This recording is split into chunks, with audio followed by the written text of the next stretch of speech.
막 대답을 해가지고 막 강사를 흥미나게 하는데, 저는 이제 처음에 와가지고 강의를 할 때 어떤 교회를 가서 이제 그 교사대에 강의를 했는데, 이분들이 팔짱을 딱 끼고 그래서 왜 그런가 그랬어요. 도대체 나한테 무슨 불만이야. 그래서 제가 끝나고 나서 목사님 차 마시면서 제가 이번에 강의를 실패했는가 봐요. 그래서 왜요? 그분이 그러길래 제가 아니 반응이 없고 째려만 봐요 그러길래, 그 목사님 하시는 말씀이 째려봤어요? 그러길래 예, 그러면 관심 있다는 얘기예요. 제가 깜짝 놀랐어요. 그게 관심 있는 거예요? 저로서는 상당히 좀 힘들었었어요. 근데 여러분들 어차피 마음 속여봐야 소용없잖아요, 그죠? 여러분들의 그 반응들이 강사를 춤추게 합니다. 그러니까 여러분들이 열심히 들어주고 또 반응도 보여주고. 그 생각보다 이상하지 않죠, 강의가 처음부터. 근데 얘 대답을 안 해줘요. 반응을 보여달라고 하는데 안 해줘요. 역시. 네, 여러분 그 기본적으로 교리라는 것이 사실은 좀 딱딱한 건 사실이에요. 그러나 이걸 누가 가르치느냐에 따라서 전혀 달라지죠. 제가 여러분에게 가르치는 한 교리는 딱딱하지 않아요. 저한테 교리 배우다 은혜 받은 사람들 되게 많습니다. 그런데 조금 다를 수가 있어요. 지금까지 여러분이 배워왔던 거하고 제가 가르친 것이 다를 수가 있는데, 교리를 가지면 무슨 마음이 생기냐면 자꾸 남을 비판하려고 하는 마음이 생기는 것 같아요. 저건 아니야, 저렇게 틀렸으니까. 그러라고 교리 가르치는 거 아니고 교리 배우는 게 아닙니다. 교리는 하나님의 말씀을 따라해보신 하나님의 말씀을 바르게 읽기 위해서. 그렇죠. 목적이 하나예요. 그러니까 남하고 나하고 다르다고 해서 자꾸 비판하고 공격하려고 노력하면 안 돼요. 아시겠죠? 네. 또 여기서 제가 좀 비판적으로 가거나 또 여러분들이 지금까지 배웠던 거가 차이가 있다고 해서 그러게 잘못 배웠네 그러면서 막 교회를 비판하려고 하는 분들이 계셔요. 그것은 정말 잘못된 태도입니다. 아시겠죠? 조금 다르다는 건 오히려 서로 대화할 수 있다는 걸 의미하는 거예요. 아시겠죠? 예, 대화할 수 있어요. 또 저희가 학자들과 또 목사님들이 또 약간의 차이가 있을 수 있겠죠? 목사님은 여러분을 사랑으로 품으시고 감싸는 게 목적이지만 저희는 어때요? 어떤 게 목적이죠? 저희 학자들은 비판하고 정말 선을 긋고 이런 게 목적이잖아요. 학자들은 연구하고. 그러다 보니까 제가 가능하면 그런 걸 안 하려고 노력하겠지만 혹시 실수로, 저도 사람이다 보니까 그런 얘기가 나올 때 저건 학자로서 하는 얘기구나 이렇게 받아들이시라 이 말씀입니다. 아시겠죠? 예. 그렇게 되어야지. 만약에 틀려 그러니까 누가 틀렸네 그러고 막 비판하기 시작하면 이건 더 이상 교회를 위한 활동이 아니라 오히려 교회를 무너뜨리는 활동이 됩니다. 보편적인 진리 안에서 우리가 동의를 한다면 조금의 차이들은 서로 어떻게 해야 돼요? 용납하고 받아들일 수 있는 마음이 필요해요. 그래서 저는 이 조직신학을 하는 사람들이 굉장히 날카롭고, 조직신학 하는 사람들이 굉장히 딱딱하고, 조직신학 하는 사람들이 굉장히 공격적이에요. 저도 한때는 정말 공격하는 걸, 남을 공격하고 하는 걸 좋아했는데, 정말 하나님의 말씀의 그 은혜를 제가 깨닫고 나서는 그게 중요한 게 아니고, 성도님들 또 이것을 공부하는 사람들이 하나님의 말씀을 어떻게 바르게 인식할 것인가가 더 중요합니다. 그러니까 여러분 절대 공격하는 사람들이 되어서는 안 되겠다. 저도 공격하지 마세요. 그런가 보다 생각하시고 좀 다른가 보다. 그죠? 조금 차이가 나는가 보다. 이렇게 생각하시고. 그리고 저희가 3시 40분까지 딱 맞춰야 되기 때문에 혹시 궁금한 점이 계시면 차를 타지 않아야 되실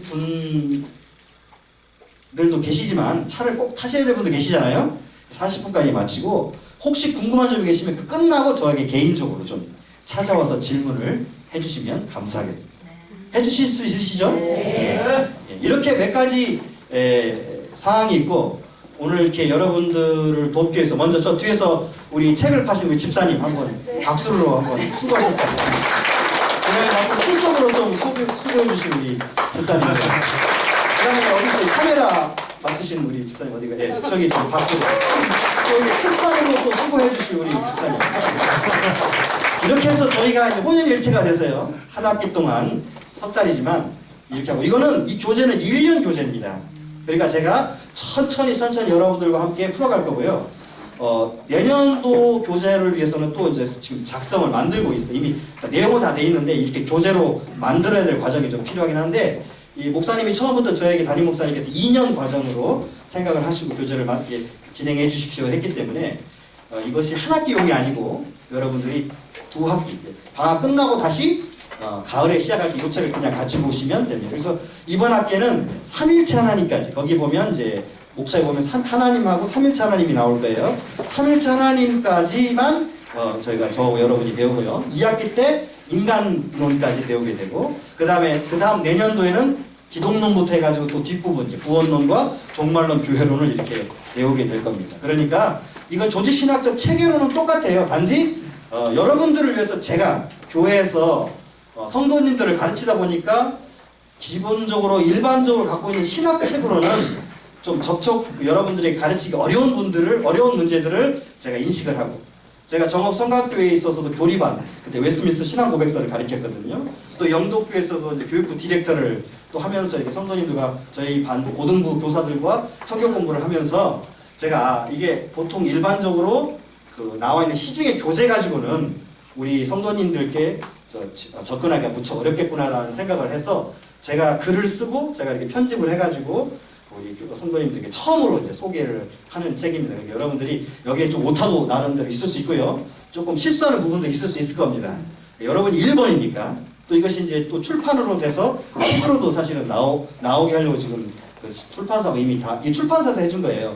미리 이렇게 제가 보낸 자료를 가지고 출판사를 해주고 그분들은 그분들 자료들 가지고 또 이렇게 편집을 해가지고 아마 책다운 책으로 좀 만들어내려고 그렇게 하는데 여러분이 몇 번으로 공부하시는 거라고요? 1번. 저자 직강. 그런 어드밴티지는 좀 있으셔야죠. 자, 예. 그러니까 이 교리를 여러분들이 좀 배우면서 어렵더라도 좀 참으시고요. 어려운 게 있으면 반드시 저에게 질문을 나중에 끝나고 해주시고 이해가 안 되는 건 제가 이해될 때까지 설명을 해드리겠습니다. 그 정도 애프터 서비스는 해드려야만이 여러분들이 아마 해결될 것 같아요. 자, 그래서 오늘은 이제 좀 늦게 시작을 했으니까요.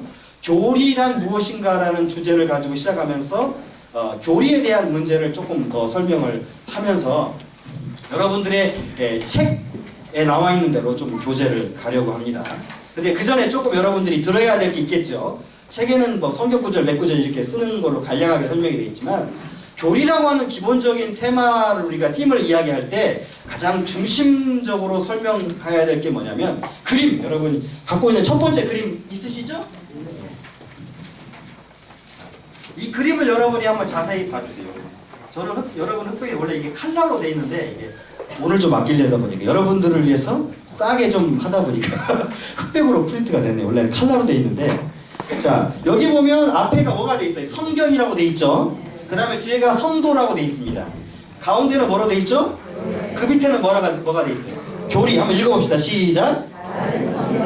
네. 이게요, 교리라는 것이 절대적인 것은 아니에요. 왜냐하면 성경이 있기 때문에, 우리에게 주신 하나님의 말씀이 있기 때문에 우리는 절대 교리를 절대적인 무엇이라고 말하진 않아요. 하지만 뭐라고 얘기를 하냐면, 자, 따라합시다. 안경. 네. 여러분, 제가 눈이 굉장히 좀 좋지 않아서 사실 이렇게 보면 여러분 이게 흐릿하게밖에 안 보여요. 사람이구나 정도. 여러분을 보면 사람이구나 정도밖에 파악을 못하지만 이 안경을 쓰게 되면 어떻게 돼요? 저 뒤에 있는 분까지 다 어떤 분인지 다 파악을 할 수 있게 되잖아요. 그죠? 우리가 일반적으로 성경을 읽게 되면 어때요? 여러분 한번 읽어보세요. 여러분이 헬라와 히브리를 아시나요? 혹시? 베레시트 바라 헬로미트 샤마이벳 제가 이렇게 해도 못 알아들으시죠? 히브리어로 한다고 해서 여러분이 성경을 원래 원문으로 보는 게 아니잖아요. 또 헬라어로 신약 성경을 보는 게 아니잖아요. 그럼 여러분은 뭘 가지고 성경을 볼까요? 번역된 성경을 가지고 좀 유식하신 분들은 나름대로 영어, 그죠? 영어를 가지고 참조를 하면서 보면 어때요? 그것을 참조한다고 해서 원래 성경이 말하려고 하는 의도를 파악할 수 있던가요? 어때요? 딱 보면 무조건 은혜 받고 깨달아졌어. 맞아 이거야! 매번 그러나요? 안 그래요. 왜냐하면 이 성경은 절대적 진리가 하나님의 말씀이어서 불변해요. 그런데 문제는 누가 문제냐면 우리가 문제예요. 어떤 사람은 헬라어 히브리어를 잘 알고 있지만 믿지를 않아요. 하나님을. 그러면 헬라어 히브리어를 잘한다고 해서 또 이 성경의 바른 진리를 찾아낼 수 있는 것이 아니에요. 왜냐하면 성경이 헬라어 히브리어 썼지만 내가 하나님을 믿지 않으면 어떻게 볼까요? 무조건 틀린 것만 찾습니다.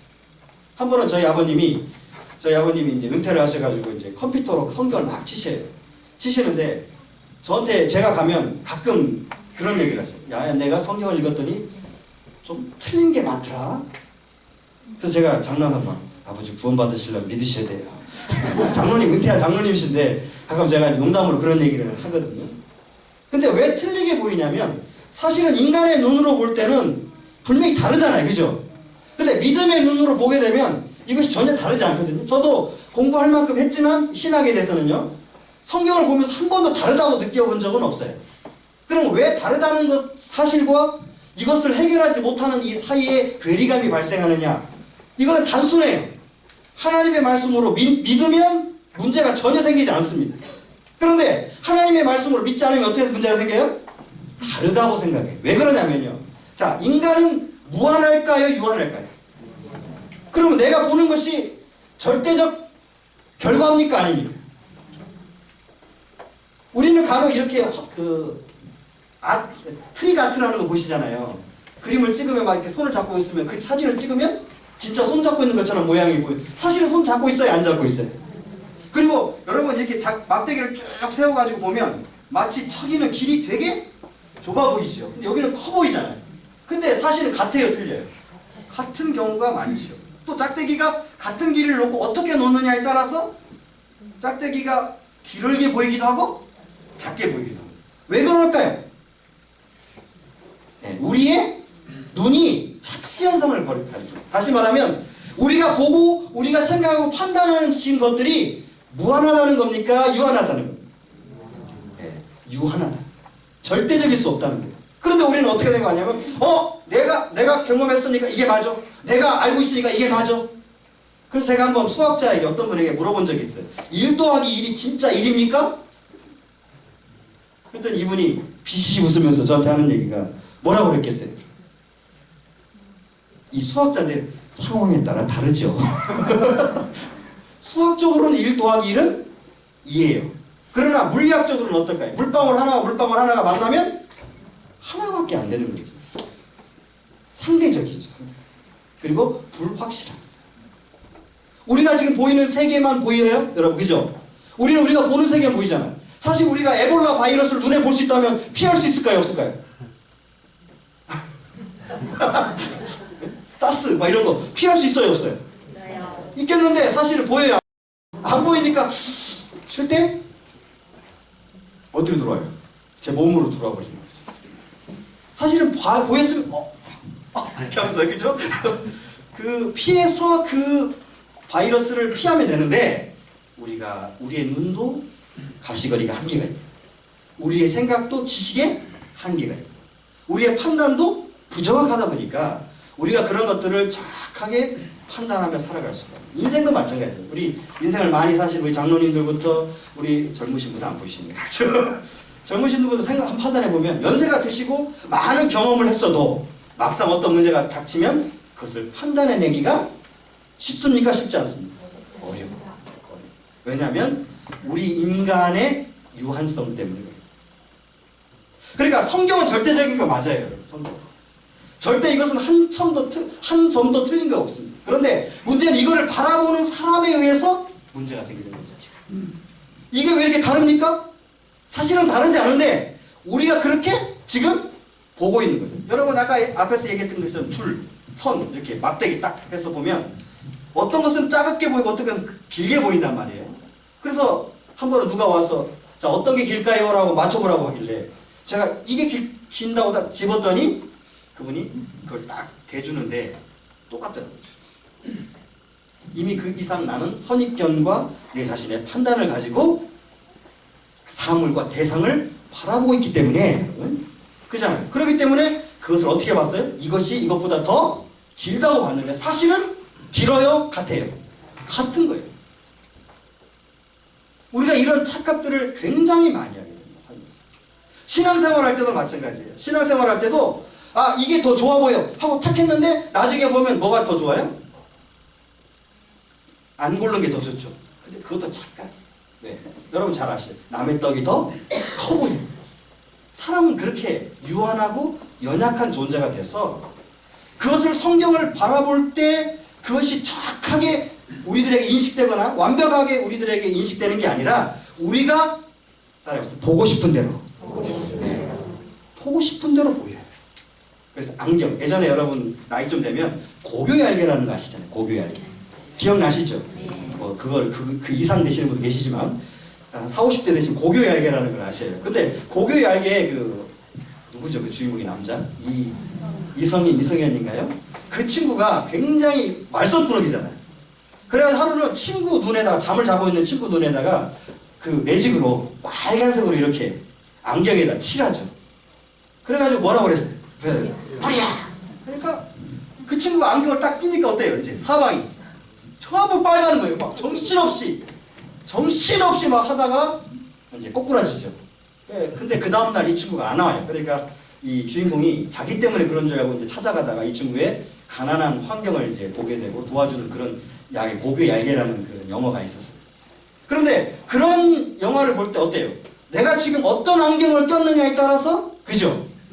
빨갛게도 보이기도 하고 파랗게 보이기도 하고 검정게 보이기도 하고. 그러니까 많은 세상에 많은 이론들이 있어요. 성경을 이해할 때 여러분들도 많은 강사분부터 같은 본문을 들으면서도 전혀 다른 이야기를 하는 것을 많이 경험하게 되죠. 그죠? 이런 게 왜 발생하냐면 성경의 본문은 그대로 결정되어 있는데 이것을 보고 해석하는 사람은 자신이 원하는 대로 해석을 해버리기 때문에 문제가 발생하는 겁니다. 어렵지 않죠? 지금까지. 근데 여기 조용히 하고 계세요. 예? 경청. 감사합니다. 자, 이게 우리들에게 문제인 거예요, 사실은. 그러니까 설교하는 사람도 내가 은혜 받아버리면 거기에 따라서 성경을 봐버리니까 또 뭔가를 또 체험하면 그 체험한 대로 또 뭘 봐요? 성경을 보니까 말씀의 객관적 사실보다는 뭐가 우리 자신들 눈에 들어와요? 네, 주관적 경험이 들어와요. 주관적 경험이 들어와 버리니까 결국 그 본문이 바르게 해석되지 않고 왜곡돼서 우리들에게 다가옵니다. 그것을 막아주는 장치가 뭐냐면 바로 교리예요. 나라는 안경. 교리는 안경이에요. 그래서 이거를 왜 그러냐면 교리는 어느 한순간에 발생한 게 아니라 지금 예수님이 오신 이래로 2000년간 꾸준히 교회가 무엇이 옳은지 무엇이 그른지를 열심히 토론하고 교회를 통해서 기능적으로 승인을 받았어요. 따라서 교회가 반드시 교회가 되려면 이 교리를 가져야 된다는 것이 일반적으로 우리들에게 전수되어진 교리이기 때문에 이 교리의 차이에 따라서 뭐가 되기도 해요? 카톨릭이 되기도 하고 이 교리의 차이에 대해서 순복음도 되기도 합니다. 그러나 원칙적으로 크게 따지면 교리의 차이에 따라서 이단과 정통이 구분이 돼요. 여러분 신천지에 많은 영향을 받잖아요. 교회가 지금. 왜 신천지를 구분해내지 못하죠? 그리고 왜 우리 안타까운 성도들이 교회에 조그만 불만을 가지고 있다가 신천지에게 빠져가는 경향이 왜 많을까요? 그것은요. 교회가 무엇을 믿는지 정확하게 알지 못하는 이 교리적 부재 때문에 발생하는 겁니다. 교회가 그냥 감정적인 사랑이나 어떤 사람들의 애정관계가 아니고 하나님에 대한 믿음이고 바른 말씀에 근거한 진리라고 하는 사실을 바르게 인식했다면 사람들이 좀 나한테 서운하게 하고 목사님이 좀 나한테 서운하게 하거나 교회가 나한테 좀 서운하겠다고 해서 나가진 않겠죠. 그죠? 그런 쪽으로. 그런데 그 원리를 잘 알지 못하니까 저쪽이 너무 잘해주는 거예요. 이런 게 진짜 교회가 아닐까? 이렇게 사랑을 주는 게 진짜 교회가 아닐까? 하고 착각하기 시작하는 거예요. 그래서 어때요? 이미 한번 머리가 그렇게 주관적으로 착각을 한번 일으키면 어떻게 돼요? 맞아. 목사님이 어떻게 그렇게 행동할 수가 있어? 어떻게 장로님이 그렇게 행동할 수 있어? 어떻게 성도라는 사람이 그렇게 행동할 수 있어? 라고 하는 판단이 머릿속에 자리 잡게 돼요. 그러면요. 여러분이 설득해낼 수 있을까요? 없을까요? 저도 못해요. 제가 한 번은 시골교회 총각 때요. 시골교회에 전도사로 있을 때 초등학교 5학년짜리가 턱턱 걸어가요. 우리 교회 학생인데 얘야 너 이리 와봐. 왜 그래? 그랬더니 놔두세요 그러더라. 5학년짜리. 아니 이야기를 해야 놔두지. 인생은 괴로운 거예요. 그래? 괴로우니까 한번 들어보자. 그랬더니 뭐라고 하냐. 전사님 제가 시험을 잘못 봤어요. 이번에 시험을 잘못 엄마가 자전거를 사주기로 했는데 막 됐어요. 인생이 그러네. 얼마나 황당했던지. 그래가지고 제가 이리 와서 좀 전사님 말 좀 들어봐. 1시간을 설명했어. 그러면 어때요? 이 아이가 변화해야 되잖아요. 근데 뭐라고 한 줄 아세요? 제가 사실은 이것 때문에 상처를 받았어요. 그건 전도사님 생각이고. 초등학교 5학년짜리가 그러더라고요. 아, 이게 현실이구나. 사실은 이렇게 여러분들이 기쁜 마음으로 제 강의를 듣고 있지만 어떤 분은 아휴, 네가 그렇지 뭐 속으로 이런 분들도 계시지 말란 법이 없잖아요, 그죠? 웃는 분들이 수상해요. 자, 그러니까 이 교리적으로 바르게 세워지지 않으면 틀이 딱 그 안에 기둥처럼 뿌리 내리지 않으면 하나님의 말씀이 어떻게 우리들에게 다가올 확률이 커져요? 왜곡되어졌어요. 자, 사랑 누가 말했나? 바보들의 이야기잖아요.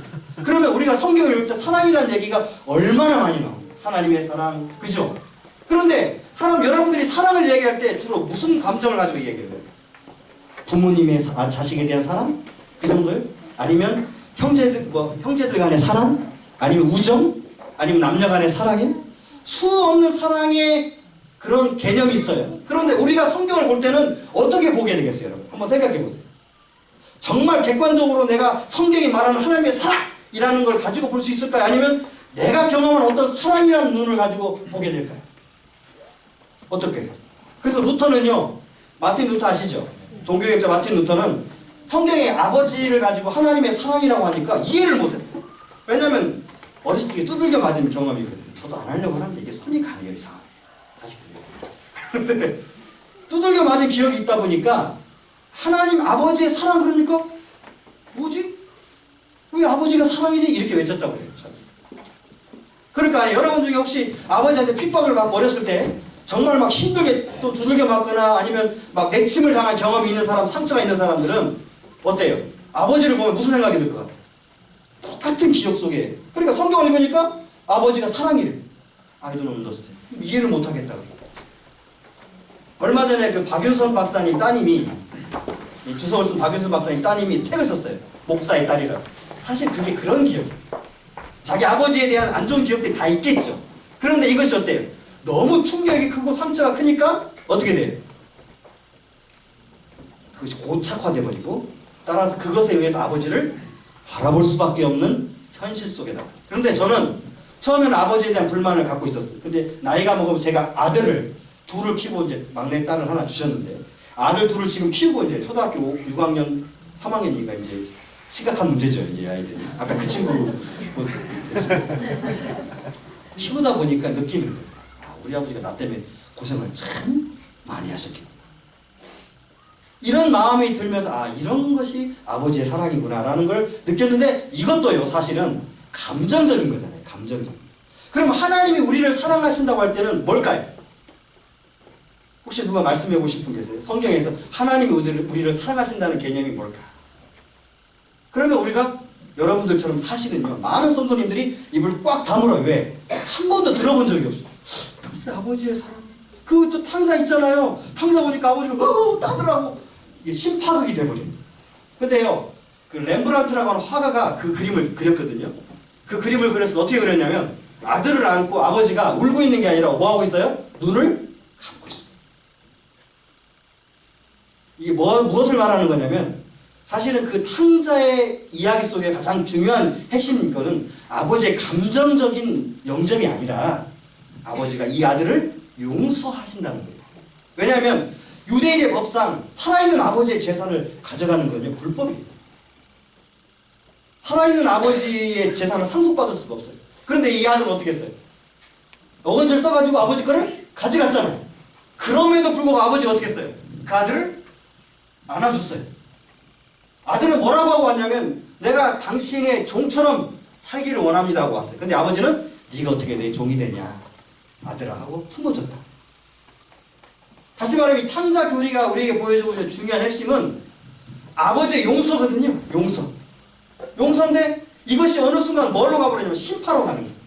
아버지 사랑하는 아들아 그러면서 이렇게 가는 거예요. 이것은 사실은 성경이 말하고 있는 하나님의 사랑과는 관계가 별로 없어요. 그 모티브를 갖고 올지 몰라도 크게 관계가 없어요. 그럼 뭐냐? 우리가 로마서 5장 8절에 가면 하나님의 사랑이 여기에 나오거든요. 우리 한번 성경책 펴서 읽어볼까요? 로마서 5장 8절.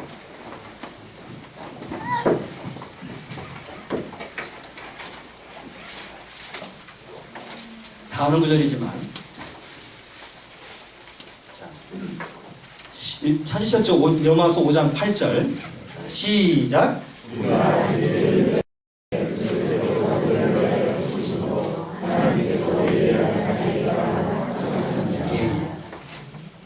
성경에 뭐라고 얘기하냐면 우리가 따라해서 우리가 아직 죄인 되었을 때 누가 우리를 위해 죽으셨어요? 그리스도께서 우리를 위해 죽으심으로 뭘 확증한 거예요? 하나님의 사랑을 확증. 성경은 뭐라고 말하고 있냐면 하나님이 세상을 이처럼 사랑하사 독생자를 주셨으니 이는 저를 믿는 자마다 멸망치 않고 영생을 얻게 하시고. 제가 이걸 예를 들어는 게 지금 이 강의를 하고 있는 게 아니라 이처럼 우리가 흔히 말하고 있는 알고 있는 단어들 또는 생각들이 전혀 성경과는 상관없이 우리들의 주관적 경험이나 체험에 근거해서 만들어지고 그것에 의해서 확정돼서 성경을 읽기 때문에 하나님의 말씀이 무엇라고 말하는지에 대해서 상관없이 우리의 주관적 판단에 의해서 알게 됩니다. 그러면 교리를 알게 되면 어떻게 되냐? 하나님의 사랑은 그리스도를 우리에게 내어주심이라고 확정을 해요. 그렇게 되면 하나님의 사랑은 감정적인 사랑이 아니라 당신의 아들을 아낌없이 우리에게 내어주시고 우리가 그 아들을 믿고 영원한 생명을 얻게 하려 하심이구나 라고 하는 사실을 알게 되죠. 이것이 뭘 역할을 하냐면 교리의 역할. 대표적인 예를 하나 더 들면 자 예수님이 죽었죠. 그죠? 그러면 역사예요. 역사 예수님이 죽었어요. 2000년 전에 예수라는 이름을 가진 사람이 수없이 죽었겠죠. 그래야 안 그래요? 그런데 그렇게 하면 아무런 의미가 없어요. 성경이. 성경은 뭐라고 말하고 있냐면 죽었는데 우리를 위해서 죽었대요. 그건 교리예요. 우리를 위해서라고 말하면 뭐가 돼요? 교리가 되는 거예요. 그죠? 예수님은 죽었어요. 그런데 누구를 위해 죽었다는 거예요? 우리를, 여러분과 나를 위해 죽었다는 거예요. 성경은 그래서 역사와 교리로 구성되어 있어요. 정확하게. 따라서 이 교리를 여러분들이 분명하게 발견하고 인식하고 찾아서 성경을 읽게 되면 성경에서 흐트러지지 않는데 그렇지 않고 여러분이 마음대로 읽게 되면 어떻게 돼요? 성경이 말하고자 하는 내용과 상관없이 내가 보고 싶은 내용만 나오게 됩니다. 그러니까 어떤 사람은 하나님은 사랑이래. 사랑이 하나님이에요. 심판이 하나님일 수 있어 없어? 절대 그럴 수 없지 하고 이야기하는 사람도 계셔요. 왜? 하나님은 사랑이라고 생각합니다. 그럼 그분은 사랑이라는 개념을 지금 잘못 이해하고 있는. 그건 교리적으로 바른 교리를 갖고 있지 않은. 하나님은 사랑이면서 동시에 뭘 하셔요?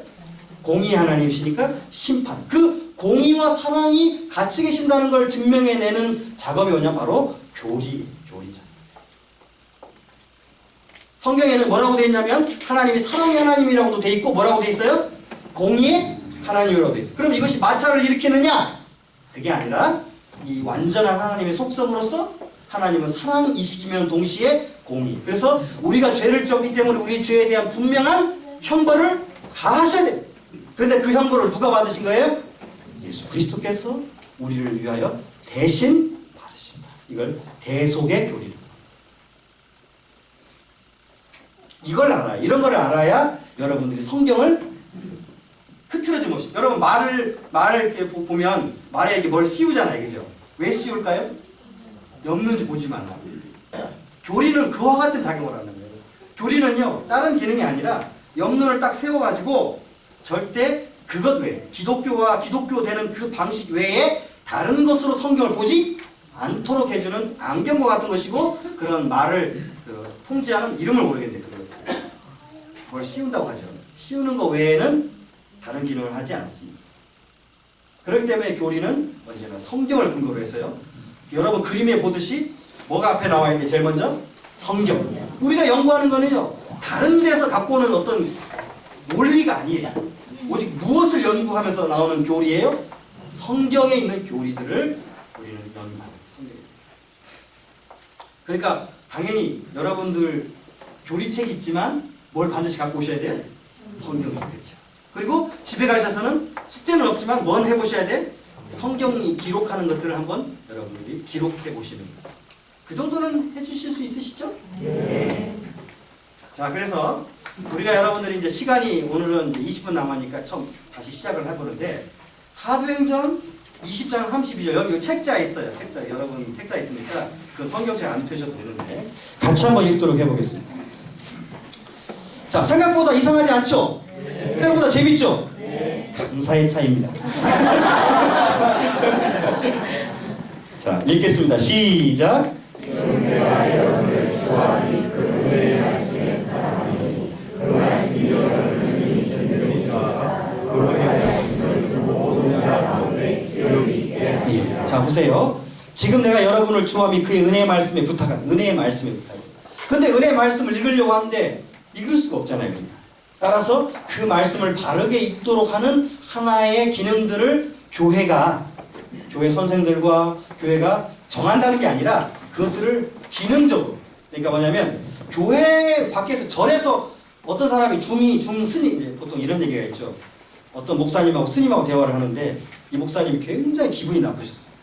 왜 나빴냐면 자기는 자꾸 스님 하는데 이 사람은 자꾸 박목사 하면서 이렇게 반말을 하는 거예요. 이분이 왜 그랬답니다. 근데 이 불교에서 이게 불교에서도 이야기할 수 있잖아요. 성경 얘기 할 수 있어요, 없어요? 제가 예전에 한번 어떤 유원지를 갔는데 거기에 절이더라고요. 절인데 거기서 어떤 중께서 강론을 하시는데 스케서 강론을 하시는데 아담과 하와 얘기를 하시더라고요. 황당해가지고 제가 좀 힘들었지만 그 얘기가 막 계속 들리니까 저는 참여는 안 했지만 할 수 있어요. 근데 문제는 그 사람이 한다고 해서 과연 기독교의 교리가 될 수 있을까요? 아니 됩니다. 교회는 그래서 교회라는 말은 건물을 얘기하는 게 아니라 전체 우리가 그리스도를 머리 삼는 전체 공동체를 말하는 거예요. 그래서 교회가 교회되도록 하는 교리는 반드시 어디에 의해서 기능적으로 승인이 돼야 되냐면 교회가 정하지 않는다는 면에서 기능적이라는 거예요. 그러니까 정하도록 그렇게 기능만 하는 거예요. 승인해 주는 거죠. 많은 주교들이 목사님들이 모여서 자 이것이 교회가 믿어야 할 교리입니다라고 고백하는 거죠. 그렇게 정하라는 거예요. 사람을 빼놓고 교리를 정할 수 있어. 하나님이 갑자기 뿅 나타나서 야 이걸 교리로 삼아라. 그렇게 하시나요? 안 하시나요? 안 하시니까 누굴 사용하세요? 사람들. 그것도 특별히 이 교리나 목회를 위해서 준비된 목사님들이나 또는 신학자들을 통해서, 당시에 신학자들이 많지는 않았겠지만 통해서 이 교리를 기능적으로 그래 이 교리가 성경이 말하고자 하는 바가 맞습니다라고 하는 사실을 승인해 주는 거예요. 그러니까 카톨릭은 어때요? 카톨릭은 자기네들이 교리를 정해버리죠? 그래서 교회장이 교리를 정해가지고 이게 기독교야 라고 말을 해요. 그것은 잘못된 거예요. 왜냐하면 교회는 기능적으로만 정하게 돼 있지 그것을 직접 교리를 만들어내는 게 아니에요. 교리는 어디서부터 나와야 돼? 반드시 성경으로부터 나와요. 아시겠죠? 별로 띠꺼우신 것 같아요. 저를 바라보실 때는 사랑스러운 좀 째려보지 마시고 지금 제가 불안해. 오늘 강의를 잘못했다. 불안하니까 제발 좀 사랑스러운 눈으로 좀 바라봐주세요. 그래서 그 주의 말씀에 의탁하려고 하면 그 교리, 그 바른 진리, 바른 해석이 필요하잖아요. 그냥 하나님 말씀 뚝 던져주고 자 알아서 해 이게 아니라 교회가 가르치고 교회가 믿는 바. 그래서 예전부터 이것들이 초대교회 안에 있었어요. 그래서 이걸 뭐냐면 따라해보 신앙의 규범 이런 말로 해석이 돼 있었어요. 신앙의 규범. 그래서 사도 바울도요. 여러분 사도행전 15장에 가면 자 믿음으로 의롭다심을 받습니다 라고 주장했다고 해서 사람들이 들었을까요? 안 들었을까요? 안 들어요. 너 뭐냐? 나 사도인데 언제 네가 사도였냐? 나 담에성으로 가다 주님 만났거든? 그걸 어떻게 알아? 안 받아주는 거예요. 그럼 네가 말하는 게 과연 교리냐? 라고 막 사람들이 공격을 하는 거예요. 사도 바울도 가슴이 아파가지고 성경에 갈라디아서나 이런데 자신의 사도권, 특히 고린도 후서 같은데 자신의 사도권을 의심받는 거에 대해서 상당히 가슴 아파했어요. 그런데 왜 그러냐면 12제자가 아니잖아요. 사도 바울은. 야, 주님의 부르심을 받은 사람이잖아요. 그러면 누군가 공인을 해줘야 되잖아요. 그게 없으면 사도로서 될 수 있어요? 없어요? 없으니까 아무리 예수 믿고 예수만 믿어야 됩니다. 할례 필요 없습니다. 구원은 믿음으로만 받습니다. 외쳐도 사람들은 에이 당신이 왜 서로 종교를 만들어 이렇게 비판을 한 거죠. 그래서 사도행전 15장에 가면 예루살렘 공회가 열려요. 거기서 사도들과 또 야고보가 있는 데서 공적으로 인정해 주죠. 우리 형제 사도 바울의 이야기가 맞다. 그럼으로써 교회는 그것에 의해서 말씀을 전하고 그것에 의해서 교리를 정합니다. 나중에 이제 구약성경과 신약성경에 대해서 쭉 이야기를 하겠지만 우선은 그렇게 되기 때문에 어때요? 누군가에서 이것을 승인해 줘야 될 거 아니에요. 그죠? 그것이 바로 공신력이 있는 교회, 정통 교회 안에서 이 교리들을 기능적으로 승인해 줌으로써 교리가 발생해요. 그래서 우리가 말씀을 던져주는 게 아니라 그냥 읽어 하고 던져주는 게 아니라 목사님들이 올라가서 어떻게 해요? 그 말씀을 설명을 해줘요. 이것이 이렇게 이런 말씀이고 이것은 이런 말씀이어서 이런 배경에서 이렇게 말씀이 나옵니다. 설명함으로써 말씀에 의탁하는 기능을 하게 되는데 설명할 때도 뭐가 빠지면 안 돼요? 교리가 빠집니다. 생각해 보세요. 갑자기 이렇게 어떤 목사님이 설명했다고 생각해 보세요. 자, 예수님이 있는데 참 좋은 분이셨죠. 그분은 2000년대에 오셔가지고 참 좋은 일을 하려고 하셨습니다. 안타깝게도 그런데 이 젊은 청년이 말이에요. 그냥 반역을 하다가 십자가에 달려 죽었네. 아이고 힘들죠. 이거 기독교 신앙일까요, 아닐까요? 기독교 설교과에 아닐까요? 이렇게 되면 안 돼요. 반드시 뭐가 전제되냐면 하나님의 아들이 육신을 입고 이 땅에 와서 그분이 우리 죄를 위해서 십자가에 달리셨다는 사실이 교리가 확정되지 않으면 그 어떤 좋은 얘기라도 그것은 기독교 신앙이 될 수 없는 거예요. 그러니까 반드시 성경이 성도들에게 올 때 그 기반으로 바르게 해석되기 위해서 필수적인 요건은 그래서 뭐라고요? 교리다. 근데 이제 나중에도 이야기하겠지만 교리는요 조직신학이 아니에요. 교리는 조직신학이 아니에요. 이 교리를 연구하는 학문이 조직신학이지 교리 자체가 조직신학이 아니에요. 그 얘기를 이제 여러분들에게 간략하게 하도록 하겠습니다. 교리라는 말은 그러면 무슨 말이냐? 뭔가 나오죠. 교리란. 자, 교리 개념 이렇게 나와. 교리란 그럼 단어가 어떤 의미를 가지고 있느냐? 이게 원래 이제 헬라어로 도그마라는 뜻입니다. 도그마. 이게 헬라어거든요.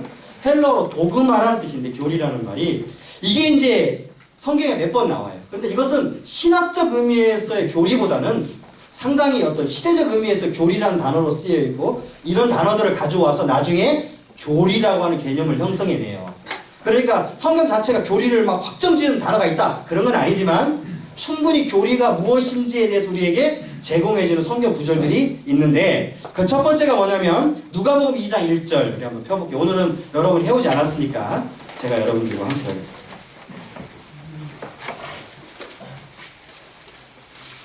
누가복음 2장 1절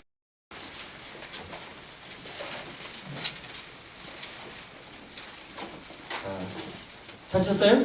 네, 같이 읽겠습니다. 시작. 그때 가이사 부소가 여기서 혹시 이 도그마라는 단어가 어떤 단어일까요, 여러분? 한글로 돼 있지만 어떤 단어일까요? 영, 그렇죠, 영. 이게 명령이라는 뜻이. 그래서 법령, 흔히 말하면 법령. 따라해보세요. 따라해보세요. 안 하면 절대 안 따라하는 거죠, 그죠? 자, 따라해보세요. 법령. 법이라는 뜻이에요. 법. 아우구스토가 명을 내린 거예요. 그러면 당시에는 황제 시대니까 황제가 영을 내리면 그게 법이 되죠?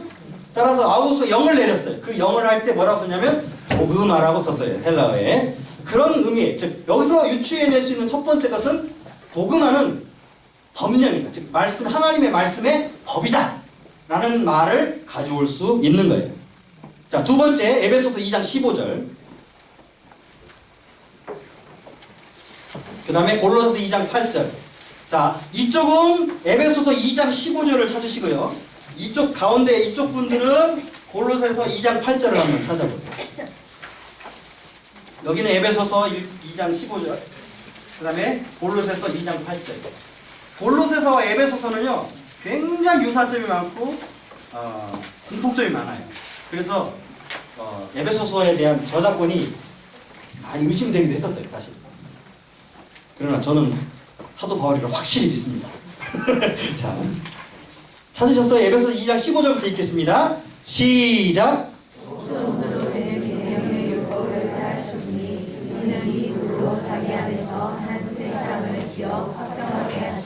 자, 그 다음에 골로새 2장 8절 시작.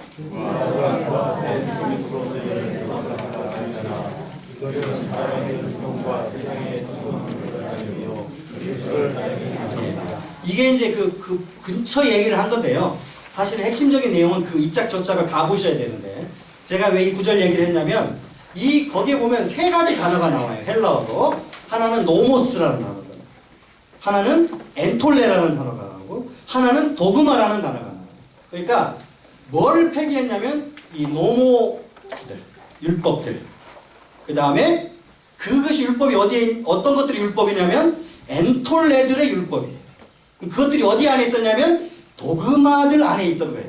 여러분 이렇게 얘기하면 도대체 뭔 소리를 하는가 그죠? 나중에 가면 그 그림이 나오는데 여기서는 여러분들이 그런 것만 있다 생각하시면 되고요. 나중에 이제 그 부분들을 좀 더 설명을 교재감이 있습니다. 그림으로 그려놨거든요. 그러니까 뭔 말이냐면 사도 바울이 생각할 때 그냥 율법, 노모스라고 하는 단어는 두 가지 의미로 사용할 수 있어요. 하나는 그냥 유대인들이 모두 말하는 율례를 율법이라고 말해요. 그때는 노모스를 써요. 사실 다. 그런데 구약을 말할 때 노모스에는 관사를 붙여요. 관사. 호노모스라고 이렇게. 이 차이점 외에는 사실은 이게 굉장히 다르잖아요. 그러니까 여러분들이 로마서 3장 21절에 가면 율법 없이 율법과 선지자들에 의해 라는 말이 나와요. 한번 찾아볼게요. 전체로 이번에는 로마서 3장 21절.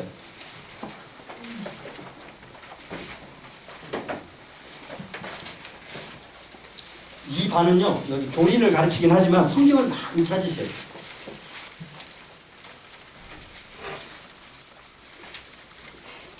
자, 찾으셨죠?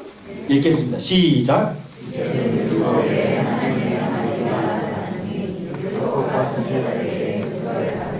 재밌죠? 율법 외에 한 의가 나타났다고 해놓고 율법과 선지자의 증거를 받았다고 하니까 이게 한국말로 읽으면 도저히 이해가 안 가요. 이게 헬라어로 읽어야 되거든요.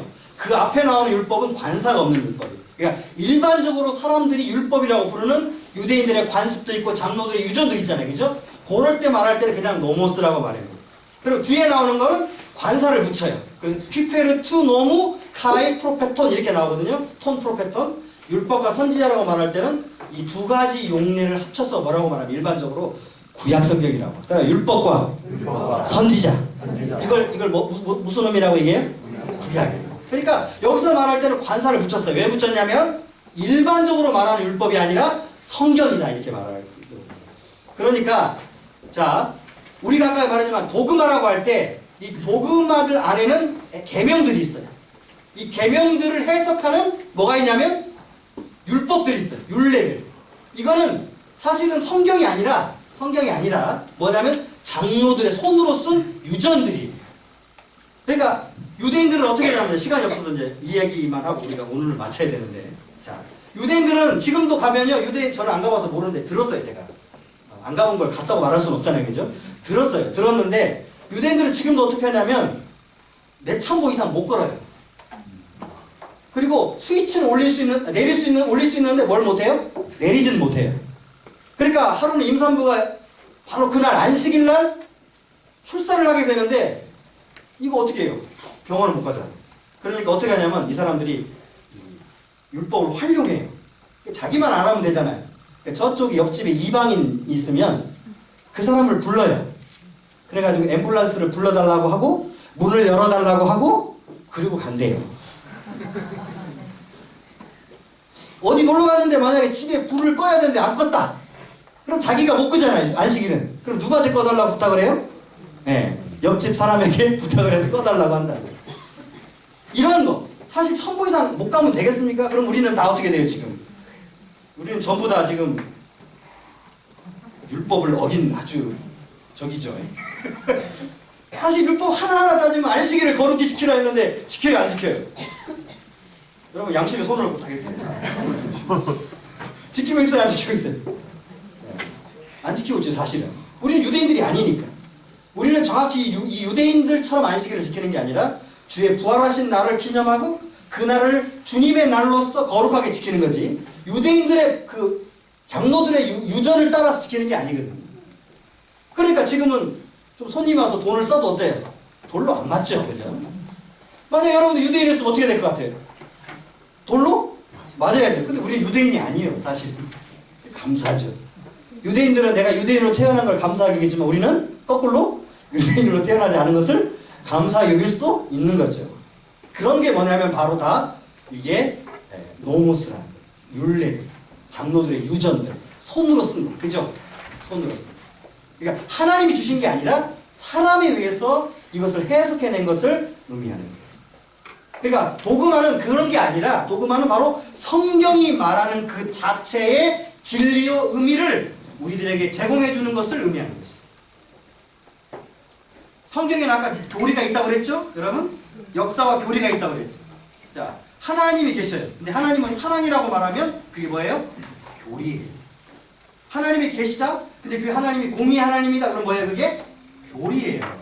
그래서 우리 교리는 절대 성경을 벗어나서 유추해낼 수 없어요.